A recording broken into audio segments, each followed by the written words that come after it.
వేసవి వేడిపై దాడి, చల్లటి రిఫ్రెషింగ్ స్టాప్ తో హాయి. చాలా మంది మాట్లాడుతూ ఉంటారు. ఒక పక్క అభివృద్ధి ఏం చేశావో అని చెప్పాను మీకు. ఇంకొక పక్క సంక్షేమం. నేను ఎప్పుడూ ఒక మాట చెప్పాను, అభివృద్ధి సంక్షేమం నాకు రెండు కళ్ళు. నా పేదవాళ్ళని పేదరికం నుంచి పైకి తేవడం, నేను సంపాదించేది, నేను కష్టపడేది డబ్బులుండే వాళ్ళ కోసరం కాదు, ఈ పేదవాళ్ళకని చెప్పి నేను మీ అందరికీ తెలియజేస్తున్నా. నా ఆలోచన ఒకటి, వచ్చిన ఆదాయంలో కొంత మీకు ఇవ్వాలి, ఇస్తూనే ఉండాలి, మళ్ళీ అభివృద్ధి చేయాలి. మీకు చేప ఇవ్వడమే కాకుండా చేపలు పట్టుకోవడం కూడా నేర్పించాలి. అప్పుడు శాశ్వతంగా మీలో పేదరికం పోతుంది. అందుకే వినూత్నమైన కార్యక్రమాలతో ముందుకు వస్తున్నాను. అభివృద్ధి కంటే స్పీడుగా సంక్షేమాన్ని చేస్తున్నాను. గడచిన 5 సంవత్సరాలు రాష్ట్రాన్ని పూర్తిగా సర్వనాశనం చేశారు. మామూలు కాదు. నేను 4వ సారి ముఖ్యమంత్రి. నేను ఎప్పుడూ మీకు ఈ విషయాలు కుప్పంలో చెప్పలేదు. ఆ రోజు జరిగినటువంటి విధ్వంసం తక్కువ, ఈసారి జరిగిన విధ్వంసం భయంకరం.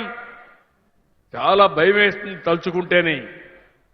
10 లక్షల కోట్ల రూపాయల అప్పులు, వడ్డీ కట్టాలి, అసలు కట్టాలి.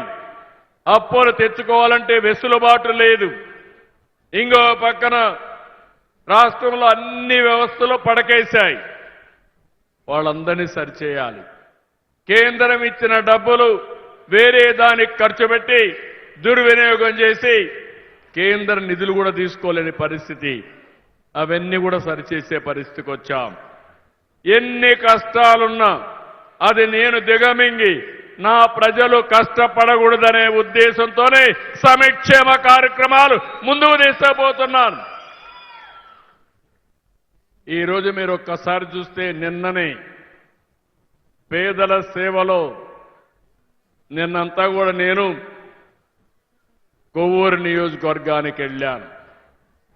ఒక మాదిగ చర్మకారుడు, చెప్పులు కుట్టే వ్యక్తి, వాళ్ళ ఇంటికెళ్ళి డప్పు కళాకారులకు ఇచ్చే 4,000 రూపాయలు ఆయనకిచ్చి నేనే స్వయంగా డిస్ట్రిబ్యూట్ చేసి వచ్చాను. ఇది నాకెంతో తృప్తినిచ్చిందని చెప్పి నేను మీకు తెలియజేస్తున్నా. ఇలాంటి కార్యక్రమాలకు శ్రీకారం చుట్టి నిన్న మీరు చూస్తే అన్ని గ్రామాల్లో ఒక పండుగ. మొదటి తారీఖు వస్తే గ్రామాలు కళకళలాడుతూ ఉంటాయి. మీ చేతుల్లో 500 రూపాయల నోట్లు వస్తూ ఉంటాయి. ఒక్కొక్కరికి 4,000 రూపాయలు. భారతదేశంలోని సవాలు విసురుతున్నా, ఎవరైనా సరే 4,000 రూపాయలు పింఛన్ ఇస్తున్నారా అని అడుగుతున్నా మిమ్మల్ని.